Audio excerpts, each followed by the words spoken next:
बिस्मिल्लाहिर्रहमानिर्रहीम अस्सलाम वालेकुम डियर स्टूडेंट्स। आज हम फिज़िक्स क्लास 12 न्यू बुक 2026 का टॉपिक नंबर 13.5 पढ़ेंगे। चैप्टर नंबर 13 थर्मल फिजिक्स हमने स्टार्ट किया हुआ है। आज इसका पांचवा टॉपिक है और इस टॉपिक का नाम है kinetic theory and statistical physics. अच्छा, अब ये जो टॉपिक है ना, इसका एक और नेम भी बनता है, वो है बोल्ट्जमैन डिस्ट्रीब्यूशन लॉ। तो ये किसी भी तरह से पेपर में आ सकता है। वैसे ये पेपर में ऐसे ही आएगा कि बोल्ट्जमैन डिस्ट्रीब्यूशन लॉ क्या है, इस सेंस में ही आपसे ये क्वेश्चन पूछा जाएगा। तो टॉपिक को आप स्टार्ट करते हैं। अच्छा जी, अब ये जो अभी हम पीछे पढ़ के आए हैं ना, काइनेटिक थ्योरी ऑफ गैसेस में, उसमें हमने कहा था कि गैस किसी कंटेनर के अंदर जब होती है तो गैस के मॉलिक्यूल जो है वो रैंडम मोशन में होते हैं। ठीक है, जिगजैग मोशन, जिसको हमने स्टार्ट में ब्राउनियन मोशन कहा था, वो परफॉर्म कर रहे होते हैं और with the walls of the container and with each other जब वो कोलाइड करते हैं तो उनकी वजह से ना गैस एक प्रेशर एक्सर्ट करती है। और उस प्रेशर को हमने पीछे ना टॉपिक में अभी कैलकुलेट भी किया है। ठीक है, पिछले टॉपिक में आपने कैलकुलेट किया है गैस लॉ को यूज करते हुए, P V is equal to N R T, इसकी इक्वेशन थी। इस इक्वेशन को यूज करते हुए हमने ना प्रेशर कैलकुलेट किया, जिसका एक्सप्रेशन आया था ये वाला। ठीक है जी, P is equal to 2/3 n/v average translational kinetic energy. तो ये हमने ना यूज करके गैस इक्वेशन को, आइडियल गैस इक्वेशन को यूज करके हमने ये प्रेशर का ना रिलेशन डिराइव किया। अच्छा, अब ये जो गैस के मॉलिक्यूल्स होते हैं ना एक कंटेनर के अंदर, ठीक है, ये डिफरेंट स्पीड से मूव कर रहे होते हैं। ठीक है, इनकी स्पीड मुख्तलिफ होती है। अब यहाँ पे एक साइड पे एक बात लिखी गई है जो इन 1860 1860 की बात है। जेम्स क्लर्क मैक्सवेल, ये एक साइंटिस्ट था, मैथमेटिशियन था। डिराइव एन एक्सप्रेशन, उसने एक मैथमेटिकल फार्मूला डिराइव किया that describe the distribution of molecular speed with in the system eight thermal equilibrium. तो थर्मल इक्विलिब्रियम एक के ऊपर एक कोई गैस, हमारे पास कंटेनर है जिसके अंदर गैस फिल हुई हुई है, उसके अंदर जो गैस के मॉलिक्यूल्स हैं उसकी जो मॉलिक्यूलर स्पीड है सिस्टम के अंदर, उसके लिए उसने एक मैथमेटिकल फार्मूला डिराइव किया। और फिर बाद में अबाउट 60 ईयर लेटर, 60 साल के बाद, experiment were performed to confirm the Maxwell's prediction. तो ये मैक्सवेल्स की जो प्रिडिक्शन थी मॉलिक्यूलर स्पीड के बारे में, जिसने मैथमेटिकल फार्मूला डिराइव किया, उसको एक्सपेरिमेंटली 60 साल बाद प्रूव किया गया। वो प्रूव किया बोल्ट्जमैन ने। वो कैसे प्रूव किया, उसने क्या कहा, ये हमने आज इस टॉपिक में पढ़ना है। अब कंटेनर के अंदर जो गैस के एटम्स और मॉलिक्यूल्स होते हैं ना, अब इनकी स्पीड डिफरेंट होती है। किसी की स्पीड ज़्यादा होती है, किसी की स्पीड कम होती है। अब ये स्पीड डिफरेंस की वजह से ना ये जो एटम्स और मॉलिक्यूल्स है ना, ये डिफरेंट एनर्जी स्टेट्स में एग्जिस्ट कर रहे होते हैं। ठीक है, कोई लोअर एनर्जी स्टेट पे, कोई इंटरमीडिएट एनर्जी स्टेट पे होता है, कोई हायर एनर्जी स्टेट पे होता है। अब ये हमें किसने बताया, ये किसने कैलकुलेट की एनर्जी? ये कैलकुलेट की एनर्जी बोल्ट्जमैन ने। ये एनर्जी इनकी फाइंड की जिनकी जो मॉलिक्यूलर स्पीड जो है मैक्सवेल, जेम्स मैक्सवेल ने 1860 में निकाली थी। उसने, बोल्ट्जमैन ने क्या किया, इसके काम को एक्सटेंड करते हुए ना इनकी ना एनर्जीज भी निकाली। ठीक है, और उसने ये कहा कि ये जो एटम्स और मॉलिक्यूल्स है ना, ये स्पीड डिफरेंट होने की वजह से ना डिफरेंट एनर्जी स्टेट में एग्जिस्ट करते हैं। तो बोल्ट्जमैन ने ये कहा कि अगर हमारे पास डिफरेंट एनर्जी स्टेट्स हों, लेट ये एक एनर्जी स्टेट है E1, लोअर एनर्जी स्टेट है, ये E2 है, ये E3 है, ये लोअर एनर्जी स्टेट है। ठीक है, और ये इंटरमीडिएट एनर्जी स्टेट है, और ये हमारे पास है हायर एनर्जी स्टेट। तो बोल्ट्जमैन ने ये कहा पार्टिकल्स है ना, ये डिफरेंट एनर्जी स्टेट में होते हैं। ठीक है, लोअर एनर्जी स्टेट में ज्यादा पार्टिकल्स होते हैं, इंटरमीडिएट एनर्जी स्टेट्स में उससे कम पार्टिकल, हायर एनर्जी स्टेट में उससे कम पार्टिकल्स होते हैं। मतलब यह है कि लोअर एनर्जी स्टेट में ज्यादा पार्टिकल होते हैं। मिसाल के तौर पर अगर आप इसकी एग्जांपल लेना चाहें, लेट आपका ना कॉलेज है, आपके कॉलेज के ना 3 फ्लोर हैं, लेट। ठीक है, ये पहला फ्लोर, ये दूसरा फ्लोर, ये तीसरा। ठीक है, ये 1, ये 2, ये 3।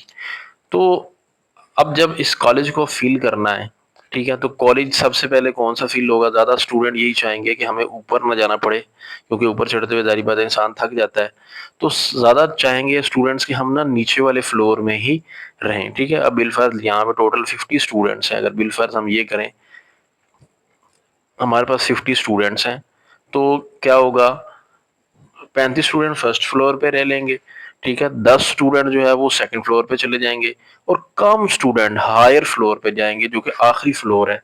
तो यही मैक्सवेल डिस्ट्रीब्यूशन लॉ में ये कहता है कि एक कंटेनर के अंदर जो गैस के पार्टिकल्स होते हैं ना, वो डिफरेंट एनर्जी स्टेट्स में होते हैं। लोअर एनर्जी स्टेट में ज्यादा पार्टिकल होते हैं, इंटरमीडिएट एनर्जी स्टेट में उसके बाद तादाद होती है पार्टिकल्स की, और सबसे कम तादाद होती है हायर एनर्जी स्टेट में पार्टिकल्स की। तो बोल्ट्जमैन डिस्ट्रीब्यूशन लॉ हमें लार्ज नंबर ऑफ पार्टिकल्स अगर हमारे पास हो, तो उसकी स्टैटिस्टिकल मैकेनिक्स को अंडरस्टैंड करने में, उसकी स्टैटिस्टिकल मैकेनिक्स को बयान करने में ना हमारी हेल्प करता है। अब यहाँ पे गैस के पार्टिकल लार्ज नंबर होते हैं। ठीक है। लार्ज, इनकी तादाद बहुत ज़्यादा होती है। गैस पार्टिकल बहुत ज़्यादा तादाद में होते हैं, तो इनकी तादाद बहुत ज़्यादा होने की वजह से वो उनकी स्टेट्स डिफरेंट होती हैं। कुछ पार्टिकल की एनर्जी कम होती है, कुछ पार्टिकल एनर्जी ज़्यादा होती है। बोल्ट्जमैन डिस्ट्रीब्यूशन लॉ में ये कहता है कि ज़्यादातर पार्टिकल जो है ना वो लोअर एनर्जी स्टेट में रहना पसंद करते हैं। तो अब बोल्ट्जमैन डिस्ट्रीब्यूशन लॉ की स्टेटमेंट क्या, ये क्या कहता है, ये कहता है कि the probability of finding the molecules in a particular energy state varies exponentially as the negative of energy divided by के बी टी। अब के बी यहाँ बोल्ट्जमैन कांस्टेंट है, टी टेम्परेचर है गैस का। Therefore, more particle reside in lower energy state than in higher energy state। तो ये है बोल्ट्जमैन डिस्ट्रीब्यूशन लॉ की स्टेटमेंट, और इसकी मैथमेटिकल फॉर्म भी उसने डिराइव की। n2/n1 is equal to e raise to power minus del E change in energy divided by K B T. K B Boltzmann constant और टी यहाँ पे temperature है। और n1 और n2 क्या है, n1 है number of particle in lower energy state, n2 number of particle in higher energy state है यहाँ पे।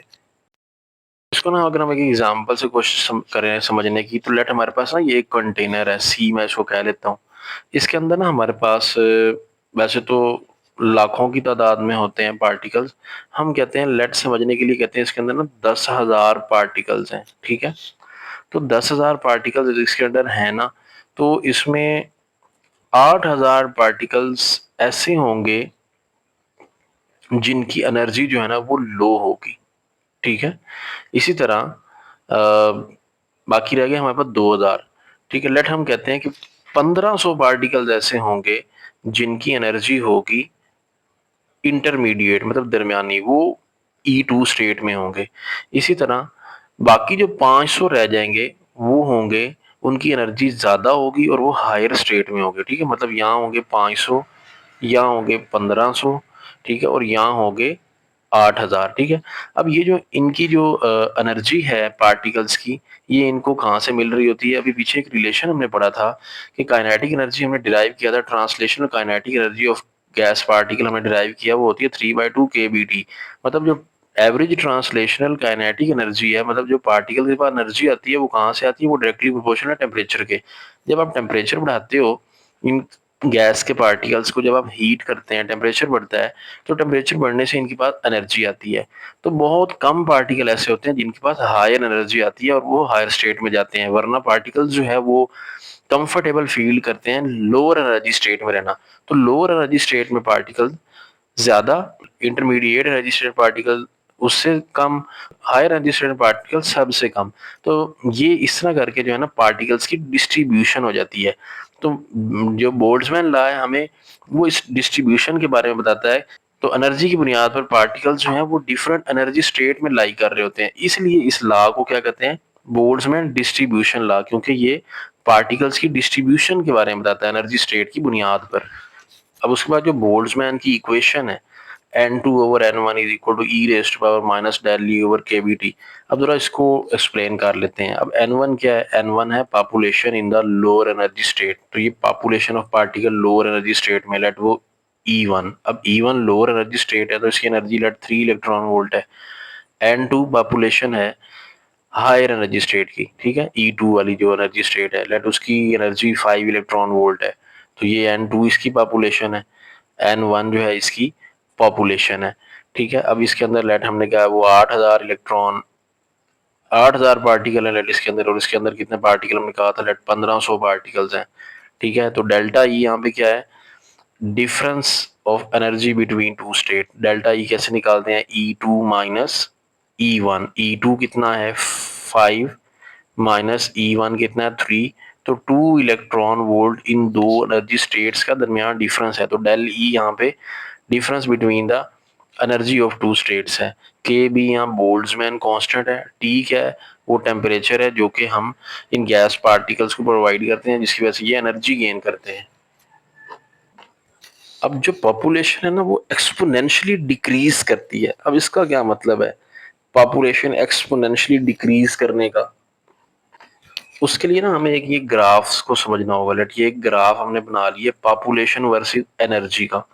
ठीक है, इधर हमने एनर्जी ले ली है और इधर हमने पॉपुलेशन ले ली है एन। ठीक है, अब एक्सपोनेंशियली डिक्रीज, जैसे जैसे एनर्जी बढ़ेगी तो ये जो पॉपुलेशन है ना ये यूं करके डिक्रीज होती जाएगी।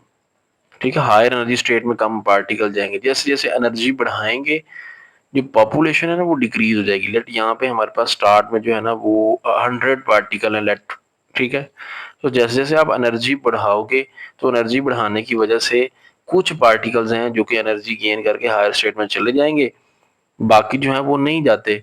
ठीक है, तो हायर स्टेट में एनर्जी जो है जैसे जैसे आप एनर्जी बढ़ाओगे तो पार्टिकल्स की तादाद वो कम हो जाएगी, तो ये एक्सपोनेंशियली डिक्रीज होती जाएगी। फार्मूले वाला माइनस साइन डिक्रीज शो कर रहा है। ये एक्चुअली होता ही है कि हायर एनर्जी स्टेट पे जाने के लिए ज्यादा एनर्जी चाहिए होती है और बहुत कम पार्टिकल गैस के ऐसे होते हैं जो कि वो एनर्जी गेन कर पाते हैं। इसलिए टेम्परेचर बढ़ाने से बहुत कम पार्टिकल ही जो है वो हायर स्टेट में जाते हैं, वरना ज़्यादा लोअर स्टेट में ही रहते हैं। तो इसलिए हमारा जो ग्राफ है वो एक्सपोनेंशियली नीचे की तरफ डिक्रीज होता है। तो एनर्जी बढ़ाने से पार्टिकल्स की तादाद जो है वो कम होती है। तो ये एक इम्पोर्टेंट लॉन्ग क्वेश्चन है, इसको आपने लिखना किस तरह नोट्स में, ये आप देख लें। सबसे पहले स्टैटिस्टिकल फिजिक्स क्या होती है उसकी डेफिनेशन लिखें, फिर एक्सप्लेनेशन की हेडिंग लगा लें, फिर बोल्ट्जमैन डिस्ट्रीब्यूशन लॉ, फिर बोल्ट्जमैन डिस्ट्रीब्यूशन लॉ की स्टेटमेंट लिखें।